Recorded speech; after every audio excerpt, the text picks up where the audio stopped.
a Merry Christmas. We wish you a Merry Christmas. We wish you a Merry Christmas. And a Happy New Year.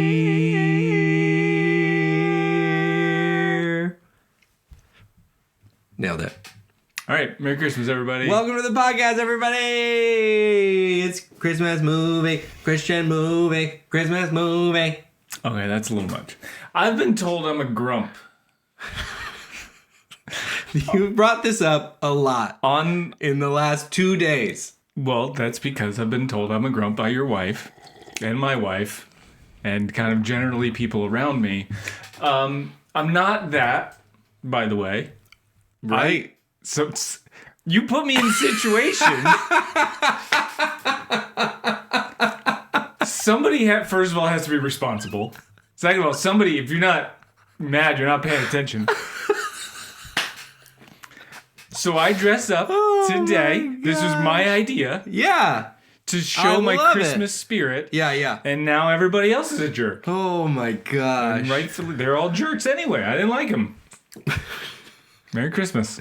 This is my favorite start to a podcast we've ever done.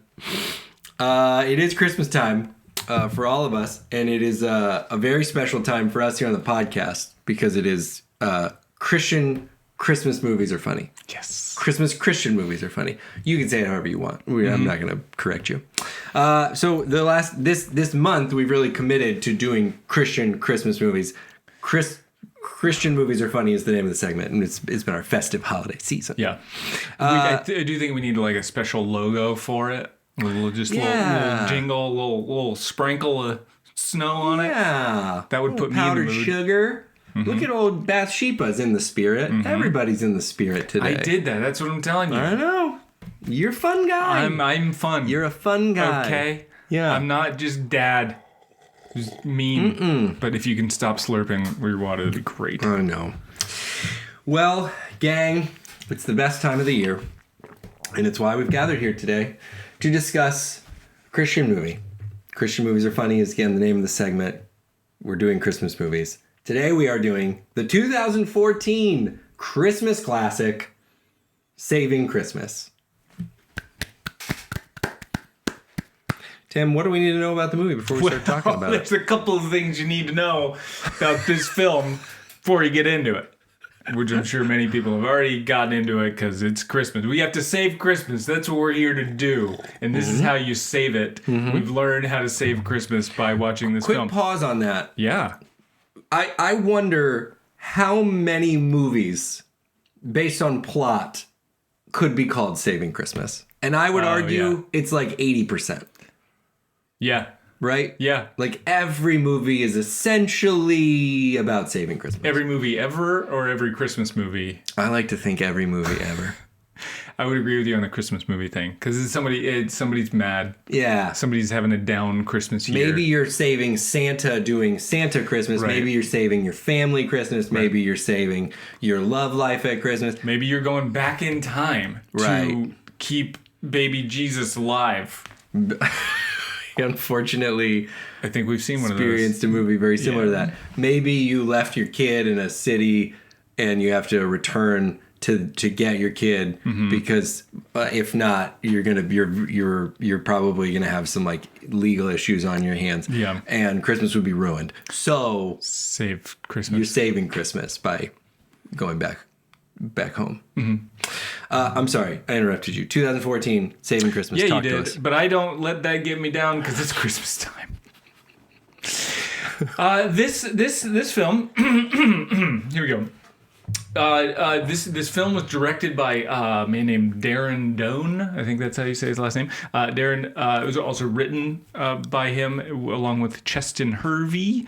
Darren also stars in the film as Christian, the brother, or the brother-in-law. But he's had a pretty big career in filmmaking. He's been around the block. He's done. Darren has? Yeah. Interesting. Yeah, he's a pretty well accomplished director. Done a lot of music videos. He's prolific. He's good for him. Done some things. Yeah. In the Christian space or other places as well. All over. Like he it looks like he produced or directed like some music videos and works with MXPX, which is an old band, one of my favorite bands of all time. Yeah, going back to my middle school days. But yeah, he's like he does a lot of cool stuff. Doesn't seem like he discriminates and only does Christian stuff or does kind of it all. So shouts out to Darren that's for interesting. Doing some cool stuff. Yeah. And some acting as well. So yeah, he acted in this. He did. He was the brother-in-law. Right. Christian. Really the lead. Christian. Yeah. I don't know if he's the lead. Anyway, he's in there. This film stars a couple of different people. And by that, I mean only a couple. Star of Bethlehem? Well, you may remember him from such television series as Herbie the Love Bug. Sure. Several ABC after-school specials. An episode of Just the 10 of Us. Another episode of Full House. Yet another episode of Fuller House. Oh. He was also in some little-known works such as Growing Pains and Fireproof and Left Behind. What? And the whole Left Behind series, including Left Behind, Left Further Behind, Right Behind You, the far right behind, held back a little bit and running just a little bit behind schedule. His name is Kirk Cameron, everyone. Kirk Cameron! Just the godfather of so charming. Christian He's movies. so darn He's so good. And good looking. The beard was good looking. Yeah. He did it up right. But yeah, he's in here. And then Kirk Cameron plays a character named Kirk. I never got that. Did they even refer to him ever? Yeah. They did? Yeah. Oh, okay. Yeah. Kirk Cameron is Kirk. And then Darren Doan as Christian, like I said. Bridget Cameron, who's actually Kirk Cameron's other sister, not Candace Cameron. Right. She is in IMDb given credits as Kirk's sister. Yes. But that's also his real life sister. So this wasn't too much of a stretch, I don't think. You're very confident they said Kirk's name? I'm 99. Well, no, let's say like 95% confident. I don't think they said, because he was referred to his sister. I think I'm going to find it. And I don't know that anybody said. If I find it, see, my 95% confident is like kind of everybody else's 99. I'm really racking my brain because there were so few scenes. I don't know that anybody said his name. No, I think they did. I want to say somewhere in the party they did. Okay. Anyway, Bridget Cameron stars in here. Ben Keats as Saint Nick, he's in there. David Shannon as DeAndre, and Rafi Henley as the conspiracy theorist. These are all the characters that IMDb gives credit to. There's about 40 characters listed as party goer, which is really all these people's family members, right? And then about 10 in the God Squad dance crew. And this film was produced by basically all the people that acted in it. So so Darren, Kirk, David Shannon and Rafi Henley. These are all producers of the film. So and then big Liberty influence. Yes, once again, the film was sponsored by Liberty. Probably filmed at an alumni's house or something. I have to guess that. I did a pause and zoom and enhance because at one point there was a family photo on the wall in the background. I'm pretty sure it's Kirk's house. Oh, okay. That they were all in because I'm like trying to make out from the photo because it's obviously not like in focus, but I'm like, this all happened in one house, and I'm pretty sure it's Kirk's. That would make sense. I also saw like Cam Fam was the like studio or Cam Fam. Well, there's like a Hero for Babies studio. It's weird. It's a Darren Doan studio that kind of helped. I think they did a lot of the animations and stuff in here. Yeah, there was a sequence. So like production value. I don't know to jump ahead too far, but production value was here. We had cool animations with stuff. Really, only 2 locations that this thing was filmed with these actors, but in the car, and then in the car some more, and then in the car, and then in the house, but then in the car, and then the car. A lot of stuff in the car. Yeah. That's great. Do you have a synopsis for us? I do. For somebody who maybe hasn't seen Saving Christmas. The IMDb synopsis. I like words. I just don't like to say them. Synopsises. Clearly. His annual Christmas party faltering thanks to his cynical brother-in-law, former Growing Pains star Kirk Cameron attempts to save the day by showing him that Jesus Christ remains a crucial component of the over-commercialized holiday. Yeah. All right. Yeah. Okay. Yeah. Well, we're going to dive in. Let's do it. like 10 Lords of Leaping, we're going to jump right into this thing. Before we do, I'll give you our little spiel here. I have to imagine you had that joke lined up for like 2 weeks. Christian Christmas movies are funny. What we do here is a practice. It is sacred, it's a time honored, and it is called We Consume and Discuss. We watch stuff, Christian movies specifically, and then we talk about them here on the podcast. What we never want that to do or become is a reason that somebody doesn't make something or put something out into the world. We try to be helpful. We try to give maybe some helpful suggestions, point out some things that maybe could have been a little better. But the goal is not to just be critical for just cruel's sake. No, that would be a Grinch thing to do. That would be awful Grinchy. We are not that. That's not us. Look at the hats. Grinches be crazy. Different. We not that. Different hat. Grinch by Grinch. We're going to make a difference. So we like to discuss here with you. If you're creating something, don't be afraid of what people are going to say about it. Take your time, do it well, tell your story, share your heart. But don't ever let like the fear of people talking about it slow you down. No, just let the fear of people talking bad about it make you better at it. Know that they will talk about it once you put it out there in the world, because that's what it's for consumption. That's what people do. And discussing. I'm going to do a little bit more full synopsis. Okay.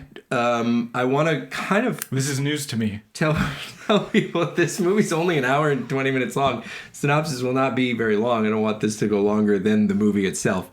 But I have a synopsis written, and that's what I'm ready to present. Hear it, yeah. If you would like to watch the film Saving Christmas, spoiler free, then I would ask that you pause now. In the show notes, we have a link. You can watch the movie, and then you can chat with us right after. Or if you want to just kind of keep listening, then just hang tight for just a second while we give folks a moment to quietly head out the back. There's nobody there. Okay, I think we're good. Here's the synopsis. Saving Christmas. Someone is out to ruin Christmas. No, it's not Jack Frost. It's not the Grinch. It's not a developer from the big city trying to tear down the old family Christmas tree farm. It's a guy who has the audacity to dislike Christmas parties. Through an intense driveway conversation and the kind of mental gymnastics that would make Simone Biles proud, Kirk Cameron proves that every Christmas tradition is in fact Christian and always has been, and that Santa probably killed a guy. The guy who did not like Christmas parties decides he does like Christmas parties. White people hip-hop dance, and Christmas is saved. Did it. I can't go more than that because the movie just not much happened. Yeah, there weren't too many other details. That's the story. You're in the loop now. Mm-hmm. Okay, let's dive in. Tim, what was something that was shocking to you? Okay. I know. I know. I feel like we have to kind of debrief for a second. Viewers, I've been dying to twice. We started talking about this before right now, and we were like, we can't do this right now. We can't. But we wanted to talk about it so much. I think maybe it'll just come. It'll just come out. I can start. I have a pretty big picture of what was shocking to me. If you want me to start here. No, I can. Well, you go big picture. Let me go here. Yeah. What was shocking to me was the point of the movie. Yeah. Was shocking to me. So wait, did you find it? Because I didn't see it anywhere, and so I don't know that could be shocking. So this is marketed in a Christian space. It's Kirk Cameron jumping bravely in like kind of an action hero movie poster vibe. Right.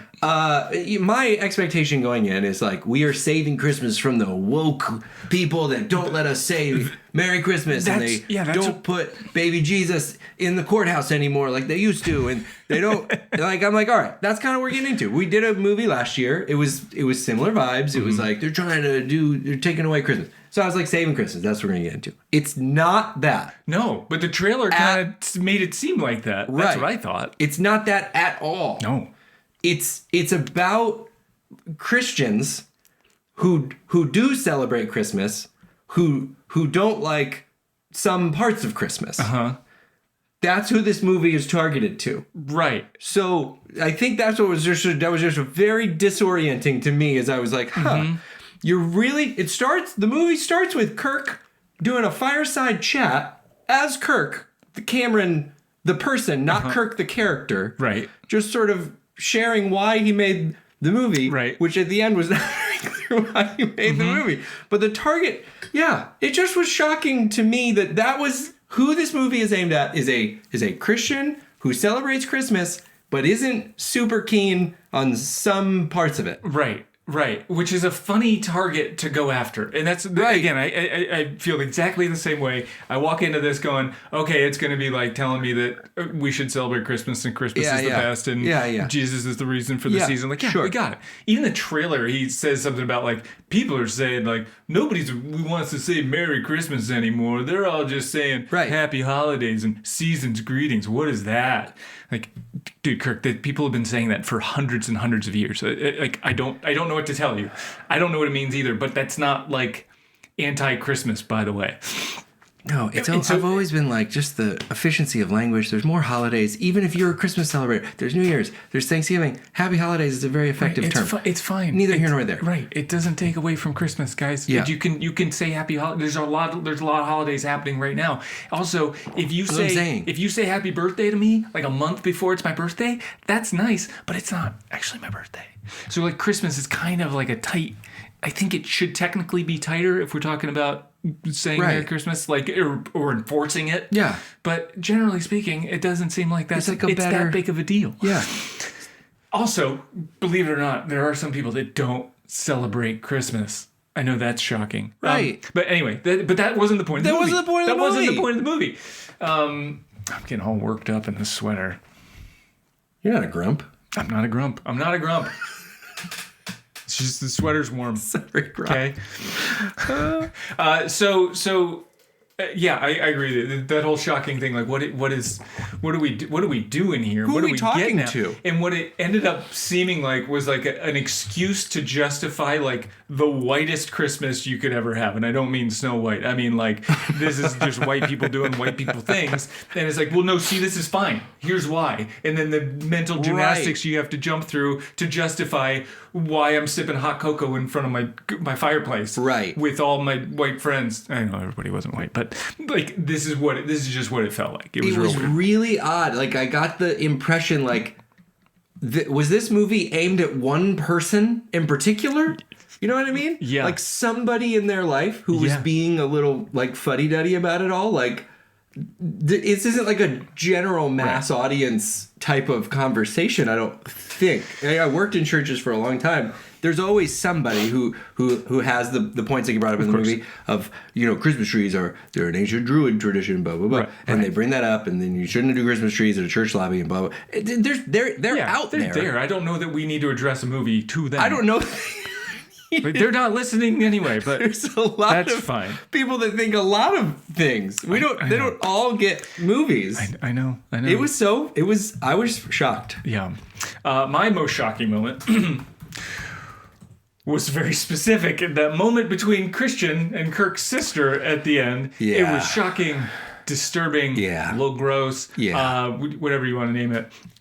His line, when he comes back inside after being saved from whatever Christmas he was doing. And this Christmas, I want to give you something I've been waiting a long time. What do you got in mind, Big Papa? Yeah. And then just the imagery there with Kirk's sister and this dude, it wasn't okay. It wasn't everything. And then he pauses the movie to say, well, what do you guys think is going to happen next? And I was so grossed out. I threw up a little. Well, and he's like, it was just really, really tough. And he says, what do you think's going to happen next? Wouldn't it be perfect to have a perfect Christmas kiss? And you're like, no, that's not where they were going to stop. That's not what anybody... They were not going to stop at kissing. That's not what anybody was thinking. It was going to be sloppy. That was not what anybody was thinking, unfortunately. I wish maybe that's more what I was thinking, but it's not at all. No. Based on what you gave me to process. He was going to take her to the North Pole. It was gross. Yes, that was shocking, jarring. I had to pause the movie. Yeah. Rarely do I have to pause a movie and go like this to kind of get whatever's in the air out of the air. The stank. But I had to no, I don't. The bile taste in my mouth. I don't like this. And you get it. It was written as a joke, and it's like, I get it, but the acting also wasn't great. on that part, Of and course so not, like the right. comedy wasn't really delivered very was well, and it just very- turned out gross. Very gross. 100%. Character you wanted to see less of? It's tough. It's tough because there's only 3 of them.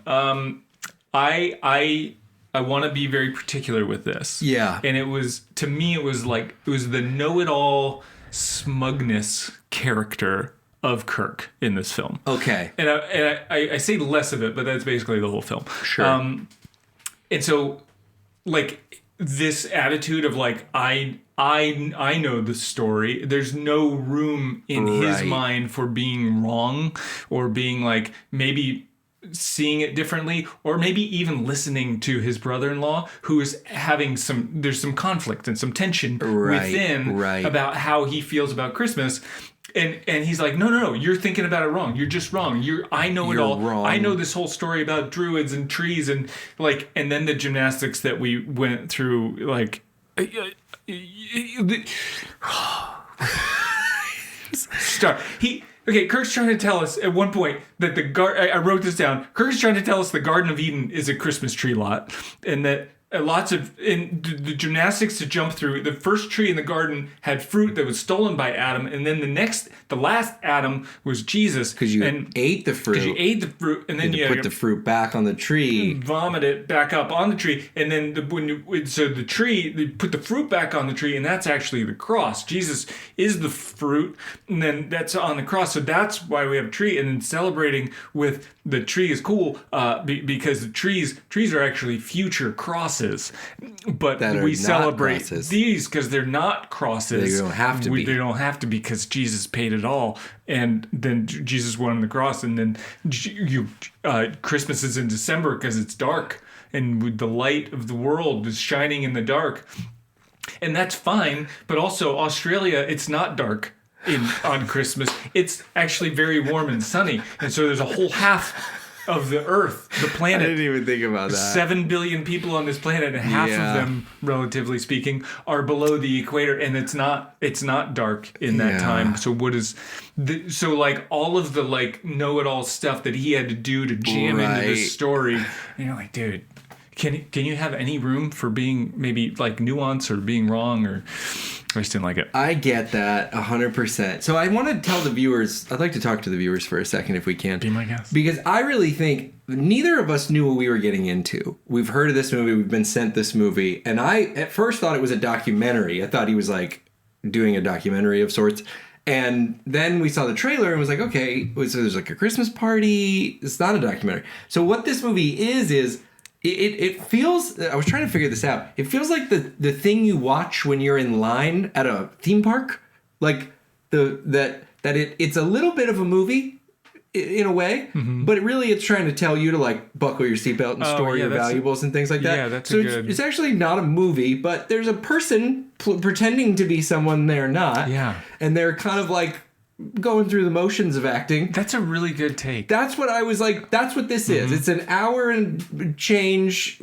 Kirk wanted to tell us some stuff. How to get on the ride. And he put a little story together to kind of put glue between them. So it is a story, but then at 3 separate times we go on this like complete departure from the story to do an explanation about an element of Christmas. So hopefully that clears up our conversation a little bit, because this was a very difficult movie to like process.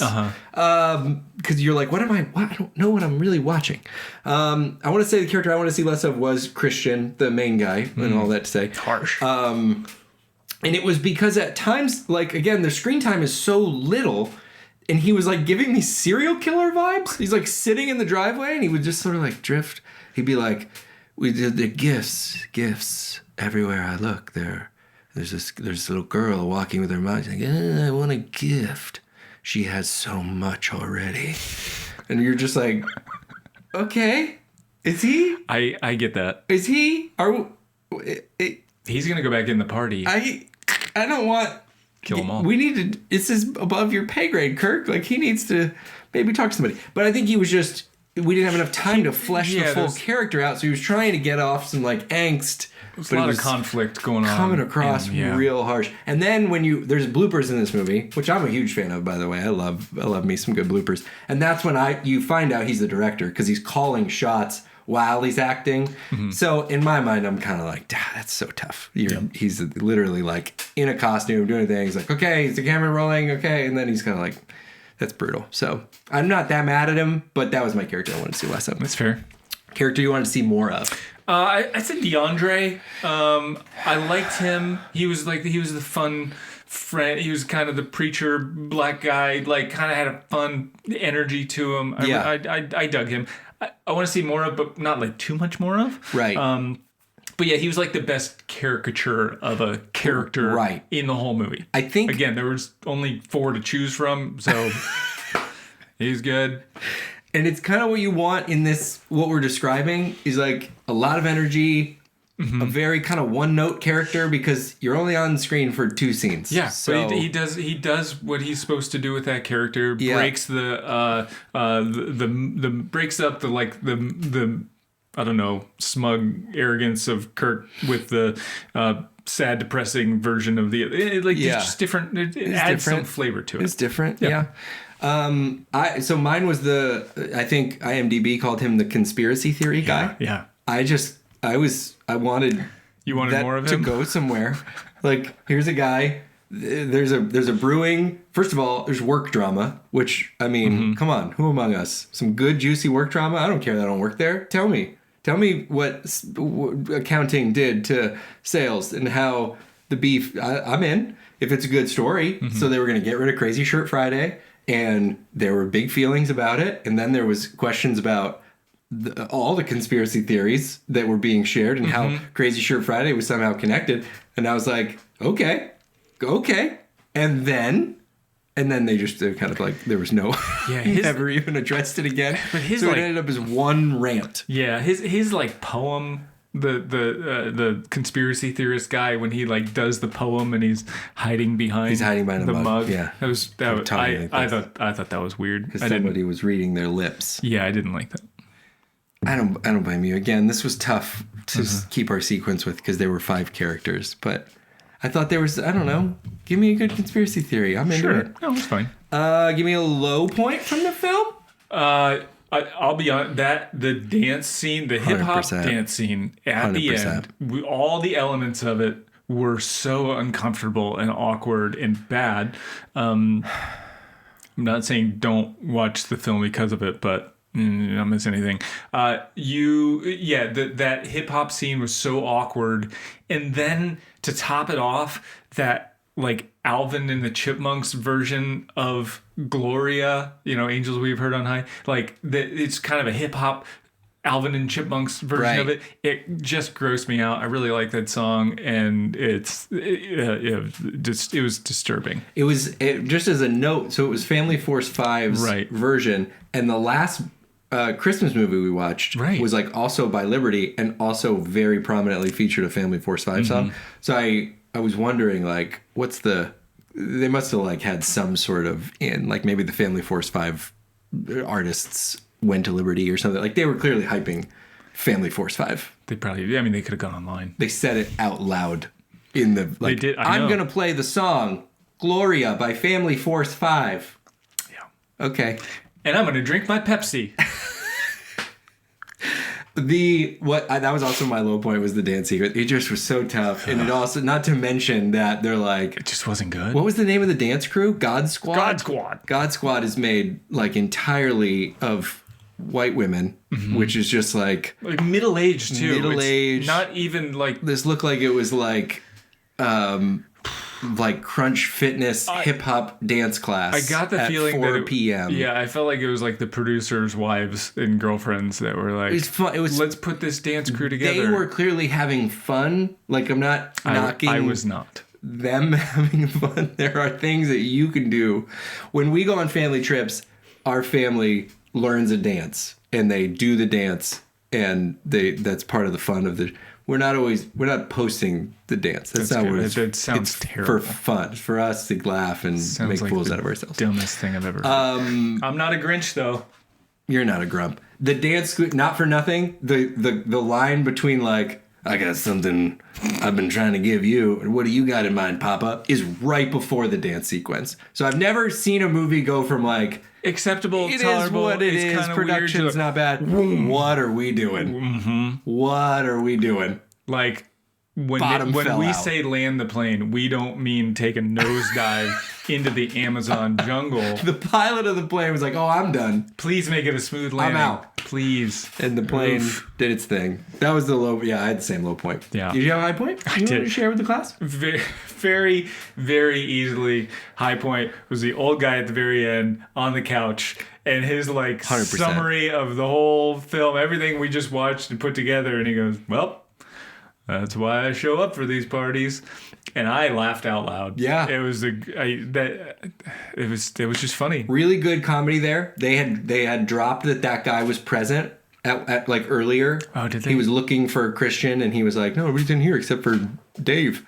And then he turns around, and you can see Dave just kind of like mind his own business. And then we cut back to Dave. Reincorporation. Well done. My high point was it taught me, after seeing Kirk do it for a while, I actually feel like I got kind of good at Christianizing Christmas traditions. Everything.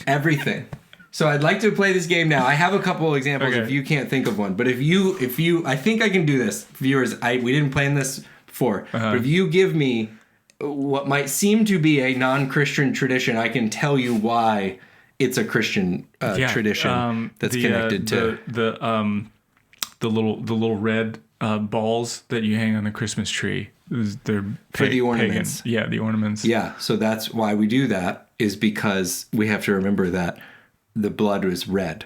Our sin was black, and then the blood of Jesus was red. So now we also get to hang the white lights on the Christmas tree because we've been washed white as snow. So actually your Christmas tree is the whole wordless book.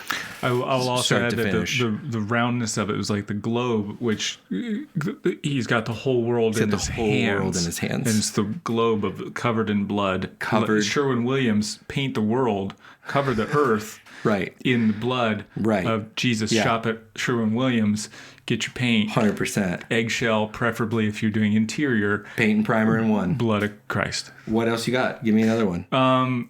Let's go.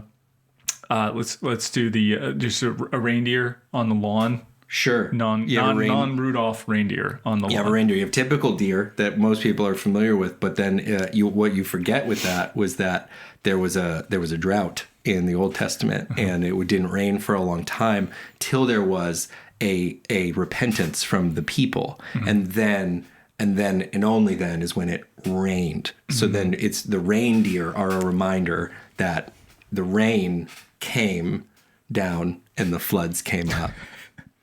And so it's just a good reminder. I was going to tell you, because I know you were wondering, like mistletoe. People are like, "Oh, mistletoe."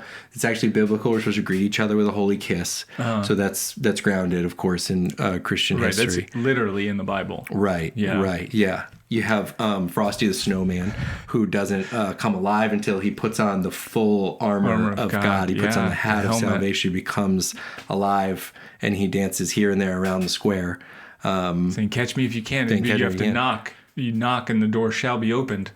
To catch me if you You're can. right. With Leonardo DiCaprio. That's right. Also, Inception, Conception, Immaculate, Jesus Conception. born, You're starting to get Virgin Mary. Yeah. Yeah. Oh no, I got it. I'm with you. That's it. So if you want to, if you have any other questions about what tradition I could probably go on for an hour. you of think this. is not Christian, I can tell you why it's a Christian Christmas tradition.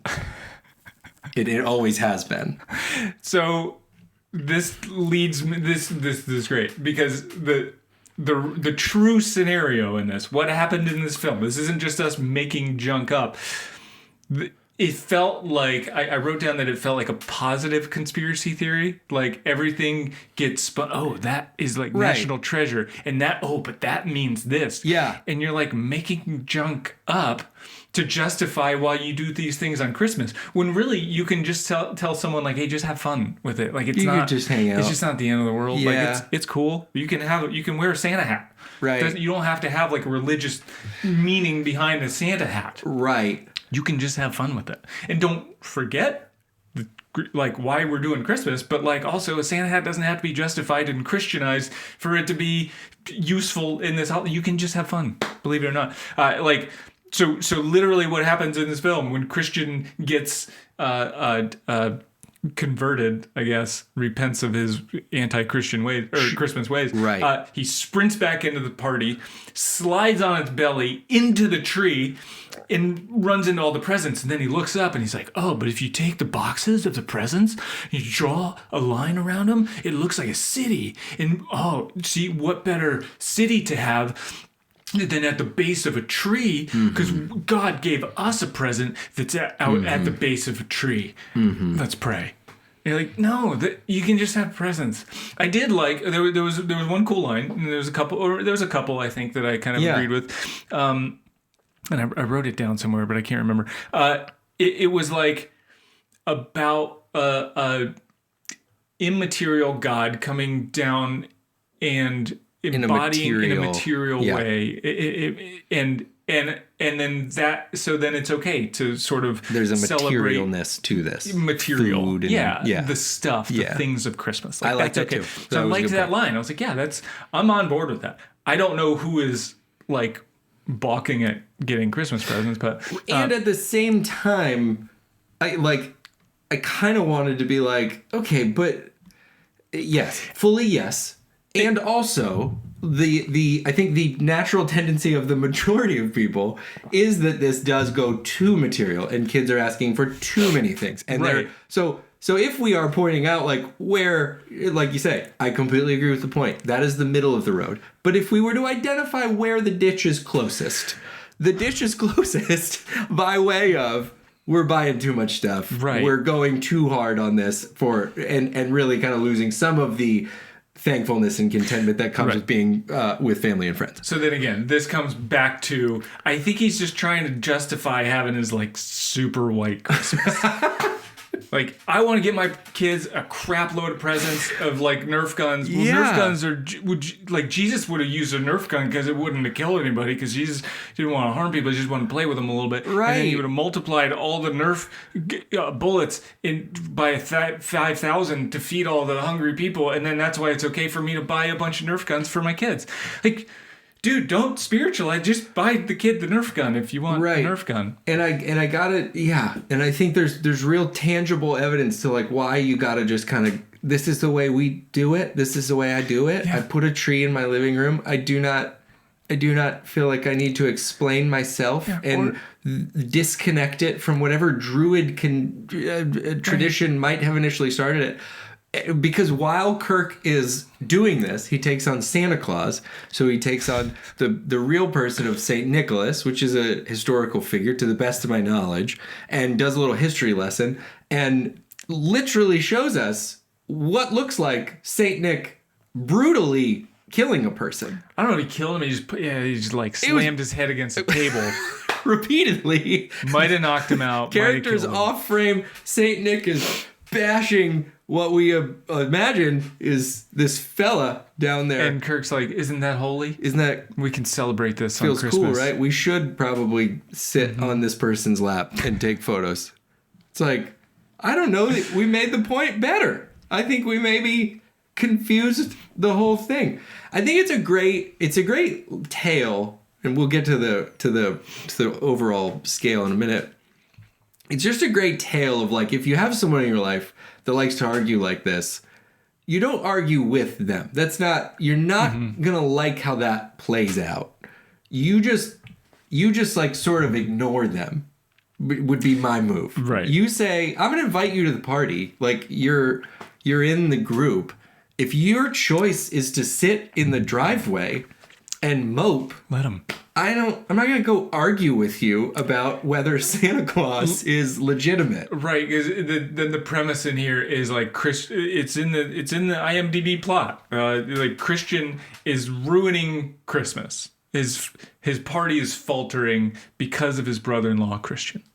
And it's like, no, it wasn't. He wasn't like toilet papering the inside of the house or like turning off the Christmas music. He just wasn't feeling it. Right. And that's okay. And what the host of the party did was he left the party to go sit in the car with the guy for an hour.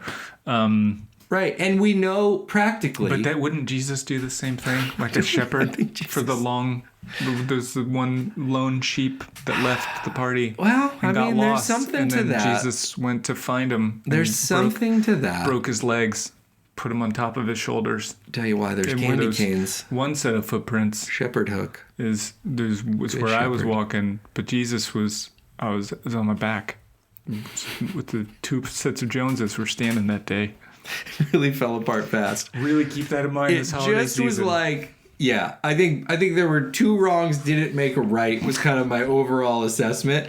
Like you're kind of getting at. I didn't like disagree with the movie. Like, sure. Not all of it. I think by premise, I agree with Kirk. Like, do the things. It's fine. Yeah. Like, there's not...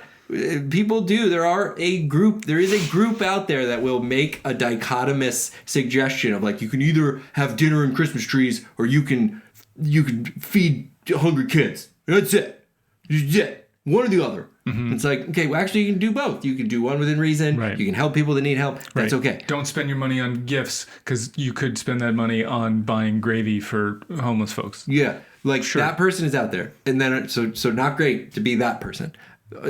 Also not great to be the person that comes in, tries to like out academic that person. It's like trying to win arguments on Reddit maybe would be another reason. It's like you're not gonna win this. I don't Kirk know. did win. He did. He won. And he in the saved end. Christmas. Christmas was saved. How many raised hand emojis? Man, I was like on board with production value, things being pretty good, story being pretty kind of interesting, captivating. Like you kind of had me. I was almost there with this higher rating, maybe like a 4-ish, and then that dance thing happened. Dude,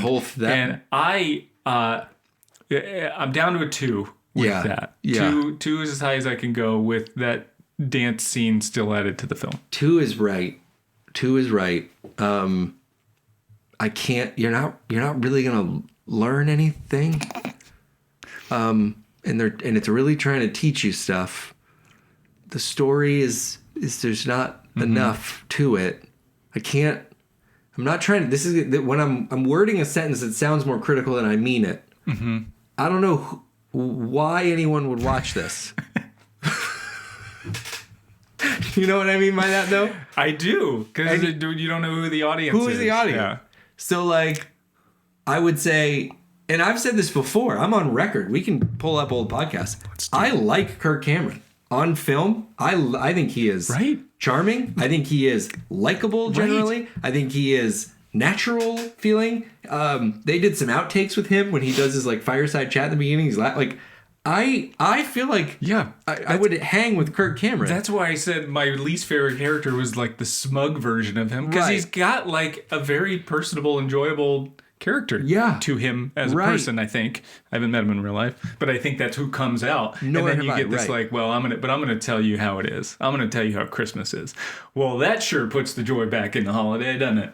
And it almost maybe as I'm saying this out loud, it made it a little bit like, oh, because I like you. I don't want to say, I don't think that's right on Christmas trees, man. I think we went too far the other way. Yeah. If you're saying the Druids are too far one way, saying it's from the Garden of Eden is certainly too far the other way. I don't know why we can't just do stuff that doesn't mean anything. Who would that hurt? That's what... If it's just a fun thing to do. Right. Who does it hurt? I agree with you. I just don't... And there are people that are much more intentionally living out there. I fumble with this a little bit with Why can't we do stuff that just doesn't mean anything? That's all right. I agree. What does it mean? Why did you do it? What are you supporting when you do it? Because it was fun. It was a fun thing I did. It made my kid laugh. It was a pretzel at the fair. What do you mean? What am I supporting? It was a snack. I don't know. That's how I felt. I know you don't know. That's why I'm telling you. Because you were asleep. Time to wake up. Wake up! The pretzel industry. Just destroying stuff. And there's real stuff that we should care about. None of this felt like stuff. There it is.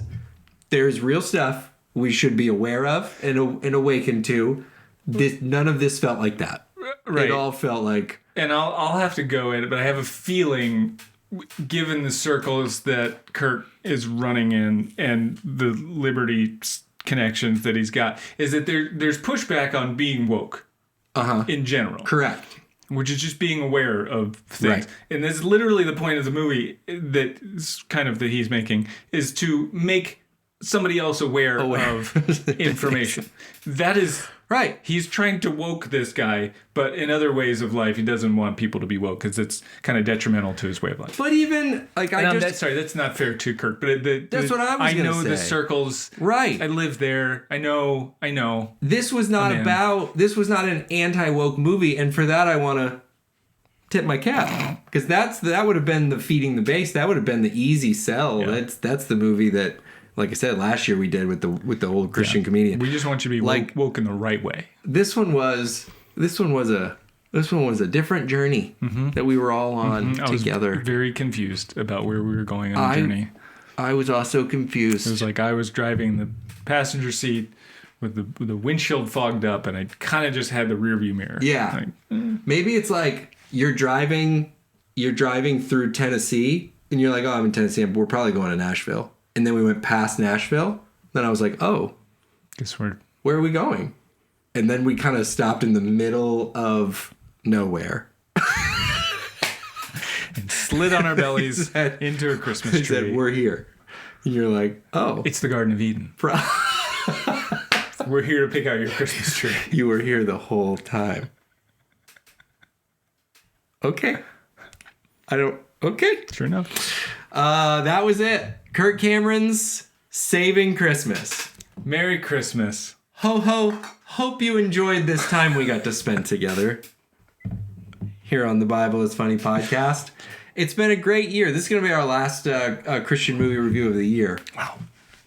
And we have some news we wanted to share. I think now's the right time. Sure. Let's break it. We're going to do more Christian movies next year. Sorry you have to find out this way. We'll be back next year. I hope you're having a great Christmas time, holiday time, New Year's Eve, New Year's Day. I hope it's all wonderful for you. You guys are great. Are you trying to say happy holidays? Have a happy holidays. Darn it, don't you dare. Have a happy holidays. You say Merry Christmas. All the holidays you're celebrating right now.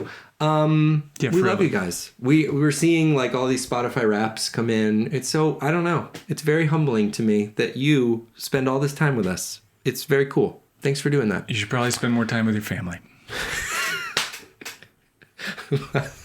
Unless they're like this movie's version, and then I don't blame you. Go in the car, turn on a podcast, be like, no, I'm really good in Get here. away from that party. I'm honestly good. This is not a place that I'm in a sad place. Mm-hmm. This is my happy place out here. We love you guys. We'll be back here doing more stuff in 2025.